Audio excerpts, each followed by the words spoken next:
네, 저는 오늘 여러분들과 함께 종말론적 삶의 태도라는 말씀의 제목으로 함께 은혜의 말씀을 나누기 원합니다.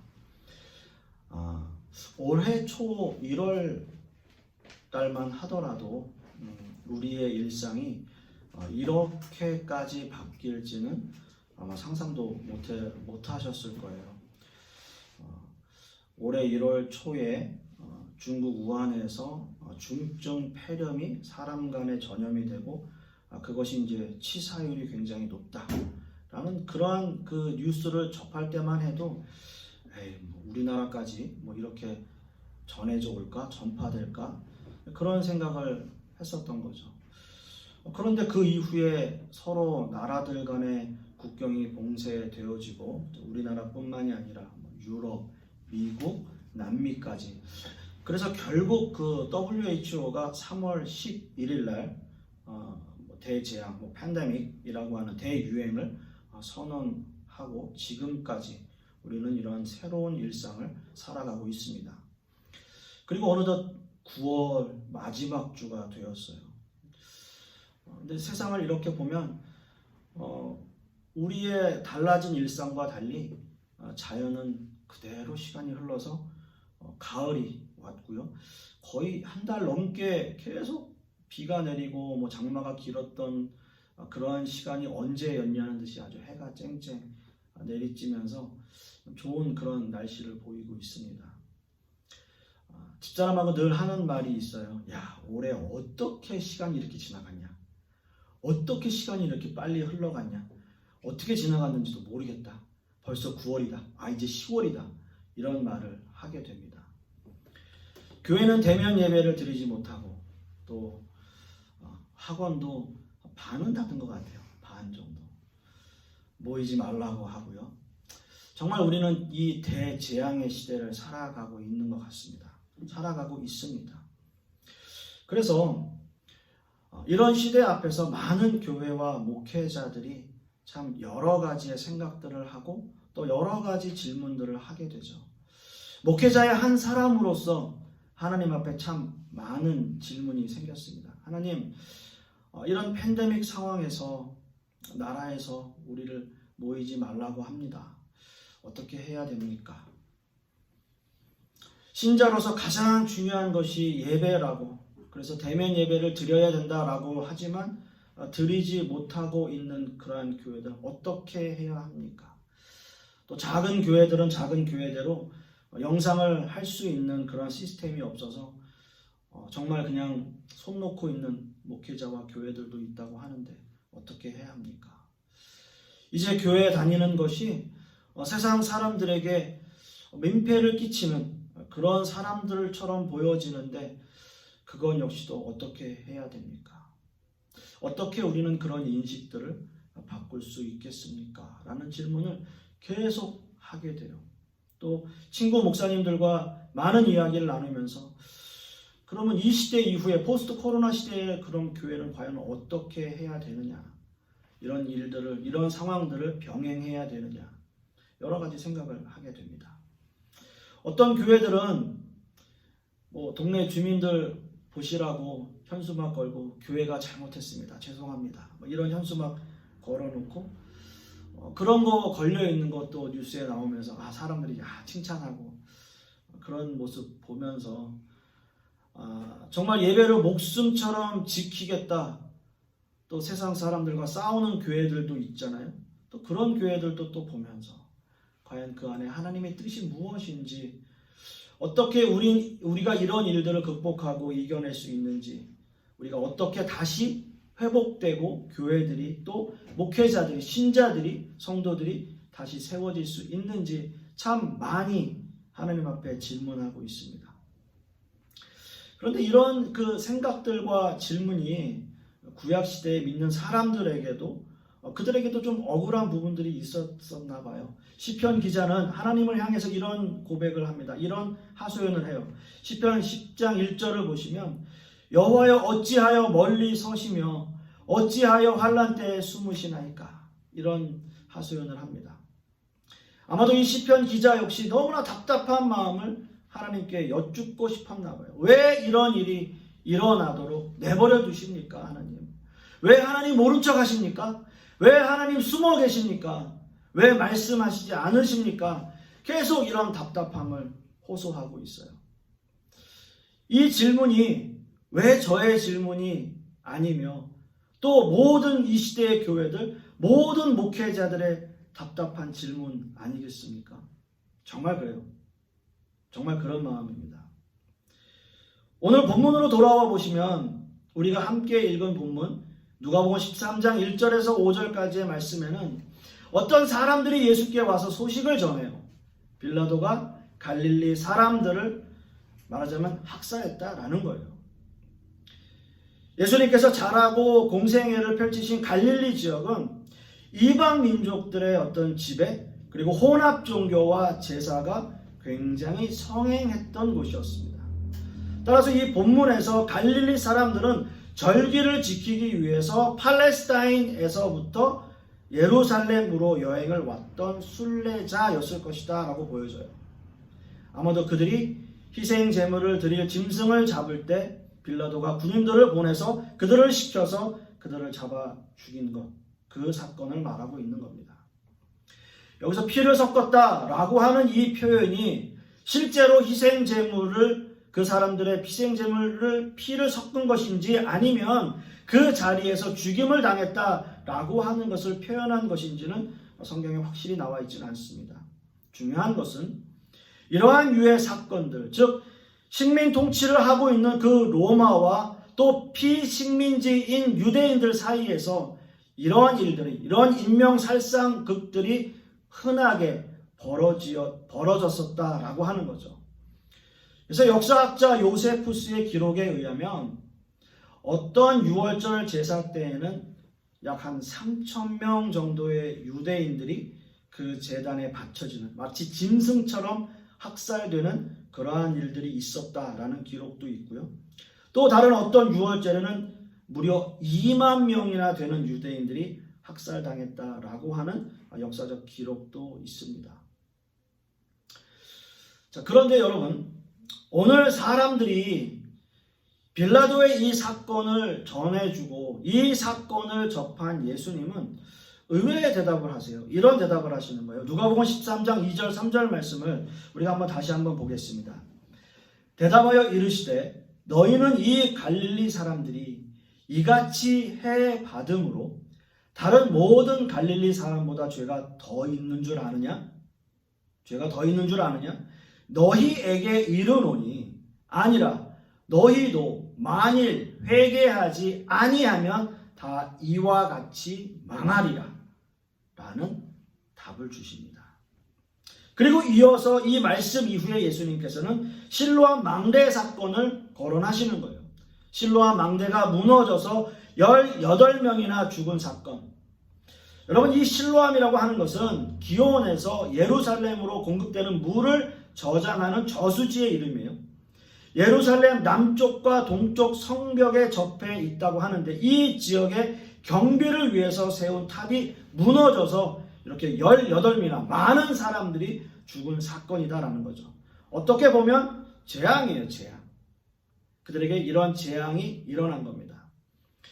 그 당시만 하더라도요, 전쟁을 제외하고 이렇게 10명 이상, 18명이나 되는 사람들이 한꺼번에 죽는 일은 흔한 일이 아니었다라는 거예요. 여러분 가만히 한번 생각해 보세요. 우리나라도 그렇고 세계적으로 옛날에 사람이 죽었다 하면 그렇게 많은 숫자는 아니었어요. 저희 어릴 때 뉴스 접해보면 그런 숫자는 아니었어요. 근데 요즘 한번 생각해 보세요. 몇천 명? 몇만 명? 우리가 상상할 수 없는 숫자의 사람들이 죽어요. 우리는 그것을 재앙이라고 이야기합니다. 따라서 이렇게 한꺼번에 그 당시에 한꺼번에 10명 이상이 죽는 이 문제를 많은 사람들은 재앙이다 라고 생각하고 그 재앙은 바로 죄의 문제다 라는 생각을 했던 거예요. 여러분 한번 보세요. 요즘 신자분들 정말 똑똑합니다. 다 지식 수준이 정말 높아요.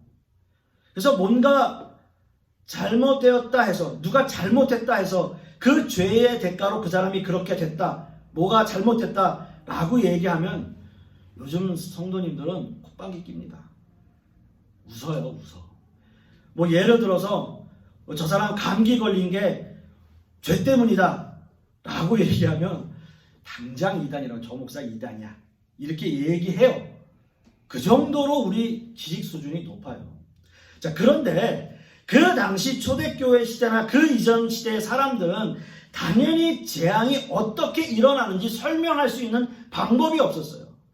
그렇기 때문에 그 모든 것이 죄의 문제로 풀어냈던 거예요. 죄의 문제다. 죄로 인해서 이런 재앙이 일어난다. 다시 말씀드려서 죄가 아니라면 그 당시에 일어나는 그 재앙들을 설명할 수 있는 방법이 없었다는 거예요. 그래서 재앙은 곧 죄의 문제와 연결되어진 거죠. 예수님의 제자들도 예외는 아니었어요. 요한복음 9장 1절에 보시면 거기서 나면서부터 소경인 사람에 대한 이야기가 나와요. 그래서 요한복음 9장 2절에 보면 제자들이 물어 이르되 랍비여, 이 사람이 맹인으로 난 것이 누구의 죄로 인함이니까? 자기니까? 그의 부모니까? 라고 물어요. 그러니까 여러분 보면 당연히 죄의 문제로 이런 불행이 찾아왔다라고 전제하고 있어요. 그렇게 전제하고 있는 거예요. 이 재앙이 이 사람에게 일어난 것이 죄 때문인데 그 죄를 전제하고 있는데 누구의 죄 때문이냐라는 거예요. 자기의 죄 때문이냐? 부모님의 죄 때문이냐? 이렇게 묻는 거죠. 죄의 문제로 전제하고 있는 거죠. 물론 성경에는 죄의 문제로 인해서 하나님의 진노와 심판이, 재앙이 일어나는 일들이 많이 있습니다. 예를 들어 드리면 노아의 홍수 같은 문제도 사람들의 죄가 만연했다라고 이야기하고 있고요. 그것으로 인해서 홍수의 재앙이 일어나게 돼요. 아담과 하와 역시 하나님께서 먹지 말라고 한 나무의 실과의 나무의 열매를 먹고 죄로 인해서 그들이 결국 쫓겨나게 되는, 그들의 죄 때문에 쫓겨나게 되는 일들이 일어나게 돼요. 그래서 예수님의 제자들이 소경에 대해서 누구의 죄입니까? 라고 물을 때도 결국 죄의 문제를 전제하고 이렇게 물어보는 거죠. 그런데 예수님의 대답은 의외였어요. 그것을 전제하고 있지 않았어요. 요한복음 9장 3절 말씀에 예수님께서 이렇게 말씀하십니다. 예수께서 대답하시되 이 사람이나 그 부모의 죄로 인한 것이 아니라, 너희들이 생각하고 있는 그 죄의 문제가 전제되어지는 것이 아니라, 죄로 인한 것이 아니라 그에게서 하나님이 하시는 일을 나타내고자 하심이라 라고 말씀하십니다. 아까 우리가 함께 읽었던 본문에서 그 죄의 문제를 거론했을 때, 재앙의 문제를 거론했을 때 회개하지 않으면 망한다 라는 답과 비슷한 것 같아요. 의외의 답을 하고 계세요. 하나님께서 하시는 일을 나타내고자 합니다. 그리고 그 소경의 눈을 뜨게 해주십니다. 고쳐주시는 거예요. 한 가지 더 예를 들어 드릴까요? 성경에 재앙에 대한 이야기에 아주 정점에 있는 인물이 있어요. 고난에 대해서 이야기할 때, 재앙에 대해서 이야기할 때 완전 정점에 있는 인물, 바로 욥이에요. 욥처럼 인류 역사에서 이런 고난과 정말 비극적인 운명을 가진 사람을 찾아보기는 힘듭니다. 정말 힘들어요. 하루아침에 모든 재산이 없어지고 그의 가족과 자녀와 건강과 친구까지 다 잃어버립니다. 모든 걸 다 잃어버려요. 욥은 하루아침에 이 모든 것을 다 잃어버립니다. 여러분 한번 생각해 보세요. 얼마나 억울하겠어요. 얼마나 억울하겠어요. 그런데 이 모든 상황들이 다 끝나고 난 이후에 욥은 이 모든 상황을 이겨내고 갑절의 복을 받습니다. 욥은 이 고난을 이겨낸 상징적인 인물이 되었어요. 여러분 보십시오. 욥도 그렇고요, 요셉도 그렇고, 다윗도 그렇고, 성경에 등장하는 고난을 당하는 인물 모두는 자신들이 왜 고난을 당하는지, 왜 이런 재앙이, 나에게 왜 이런 고난이 일어나는지 그 당시에는 다 몰라요. 알 수 없는 사실이에요. 자기도 모르게 그러한 고난들을 당하는 거예요. 자기도 모르게 그러한 재앙이 임하는 거예요. 그렇습니다, 여러분. 중요한 것은 모든 시대에 일어나는 이런 엄청난 재앙들의 원인을 우리는 알 수 없다는 사실이죠. 우리는 몰라요. 우리는 그런 일들이 왜 일어나는지 알 수 없고요. 그런 의미에서 우리는 알 수 없는 사실을 하나님 앞에 따지고 있다라고 하는 거죠. 하나님 왜 나에게 이런 일이, 하나님 왜 이런 일이 나에게 발생하게 됐죠? 우리는 몰라요. 그냥 묻는 거예요.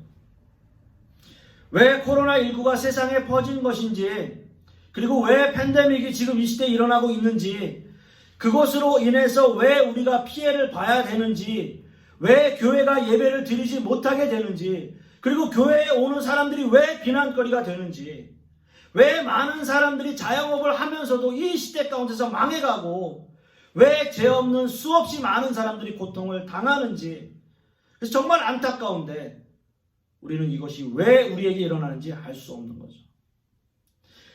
정말 안타까운 게요, 길거리 지나가면서 보면 애기들 있잖아요. 애기들이 마스크 쓰고 있는 거 참 귀엽긴 한데 참 안쓰러워요. 저 애들 저거 벗고 자연스럽게 자유롭게 놀 수 있는 날이 언제 올래나. 그 아이들은 마스크 쓰고 있는 사람들을 보고 사는 게 그냥 또 평범한 삶이 될 거라고요. 모르겠습니다. 언제까지 우리가 이렇게 될지는 모르겠지만 너무 안쓰러워요. 그런데도 되게 답답할 것 같은데도 우리도 답답하잖아요. 구사 정도 쓰면 답답하잖아요. 근데 애기들 안 벗어요. 다 기특해요. 그러고 안 벗는 거 보면 참 안타까우면서도 기특하기도 하면서도 안쓰럽습니다. 나에게 이런 일들이 일어나는 것을 우리는 원인을 알 수는 없지만, 그래서 우리가 우리 자신과 주변에서 일어나는 이러한 재앙들에 대해서 왜 일어나는지 이해할 수 없지만, 우리가 한 가지 아는 분명한 사실은 있어요. 한 가지 아는 분명한 사실.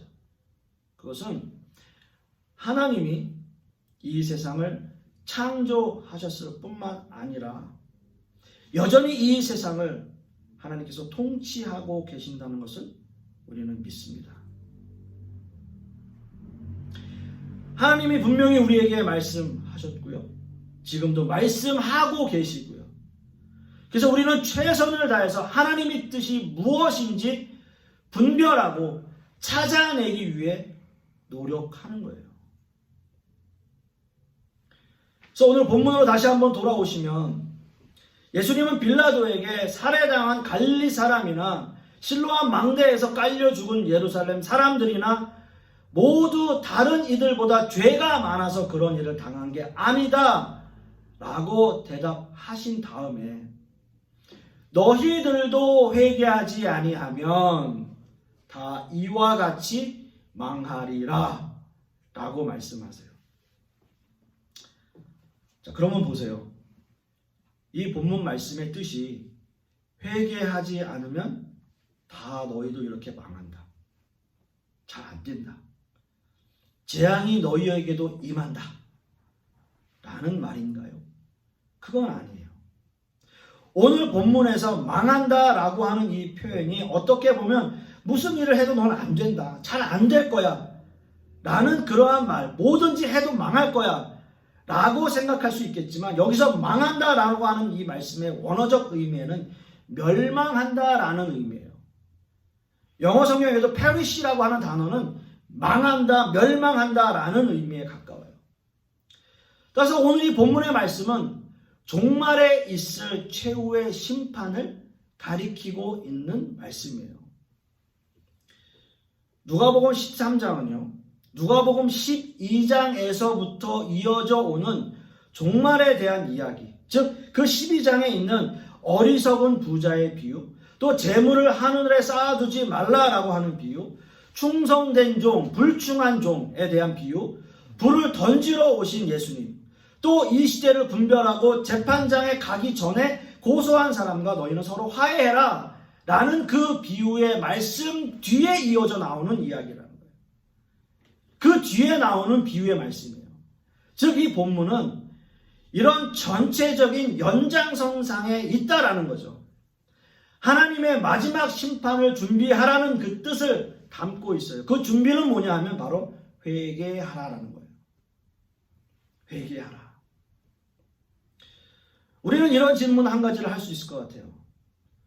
우리와 우리에게 일어난 엄청난 재앙이 예수님의 말씀대로라고 하면 죄의 결과가 아닌데, 하나님이 역사하신 일인데, 하나님께서 모든 것을 다 주관하신 일인데 왜 우리에게 회개가 요구되어지냐라는 거예요. 왜 회개하라 라고 말씀하시는 것이냐라는 거죠. 먼저 회개라고 하는 것은 죄악된 세상에서 하나님께로 돌아오는 것을 의미하고 있습니다. 헬라어 원어로도 메타노이아라는 이 말의 의미는 삶의 변화, 삶의 변화를 의미하는 단어예요. 도덕적인 삶의 변화도 있겠지만 자기의 삶의 방향 자체를 전환하는 것을 말하는 거죠. 이런 삶의 태도, 자기의 삶의 방식을 완전히 바꾸는 것, 이것이 바로 회개라고 하는 거죠. 지금 주님은 종말의 시대를 살아가는 우리에게 회개를 요구하고 계십니다. 즉 종말론적 삶의 방식으로 살아가는 그 신자는 날마다 회개하는 삶을 살아간다라고 하는 거죠. 우리가 살아가는 종말의 시대는 별의별 일들이 다 일어나는 시대일 겁니다. 이 시대는 내가 하나님 앞에 회개하고 바른 삶을 살지 않으면 언제든 우리의 삶의 방식이 무너지고 하나님과의 그 하나님의 방향과 다른 방향으로 그렇게 흘러갈 수밖에 없는 그 시대를 우리는 살아가고 있는 거예요. 사랑하는 성도 여러분, 여러분 한번 생각해 보세요. 지금도 우리는 그런 시대를 살아가고 있잖아요. 내가 하나님 앞에 바로 서려고 노력하지 않으면, 내가 하나님 앞에 부끄럽지 않은 삶을 살려고 노력하지 않으면 우리는 언제든지 타락할 수밖에 없는 시대를 살아가고 있어요. 마음만 먹으면요, 교회 나가지 않아도 누가 뭐라고 하는 사람 없어요.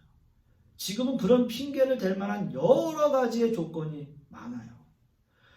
우리는 언제든지 내 삶의 중심을 내 마음대로 살고 싶어하는, 그래서 그렇게 살려고 하는 사람으로 살아가기에 너무나 쉬워요.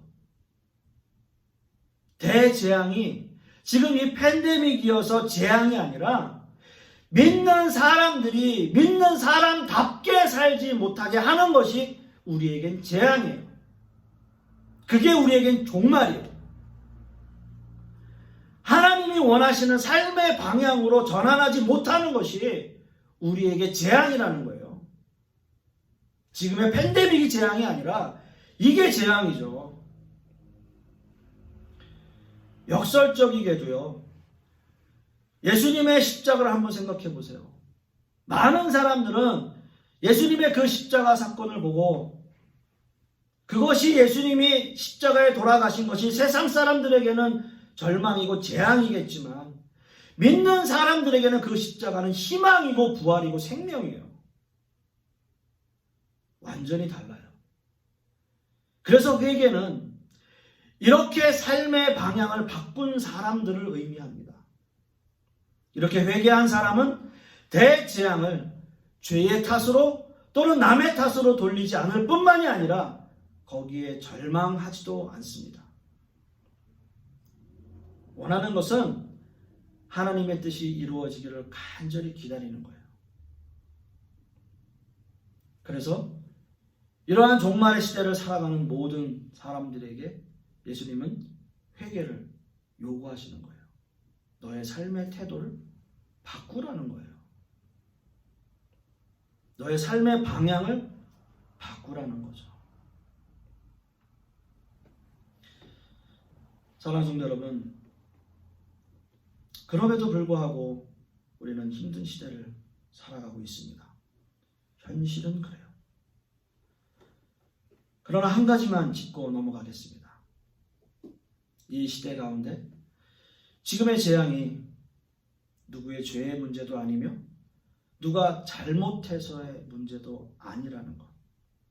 그래서 우리는 믿는 자로서 하나님이 우리에게 주신 신자다운 삶의 모습을 지켜내기 위해 날마다 회개하는 삶을 살아내는, 그것을 요구하는 것임을 잊지 않고 살아가시는 저와 여러분 되시기를 소망합니다. 기도하겠습니다.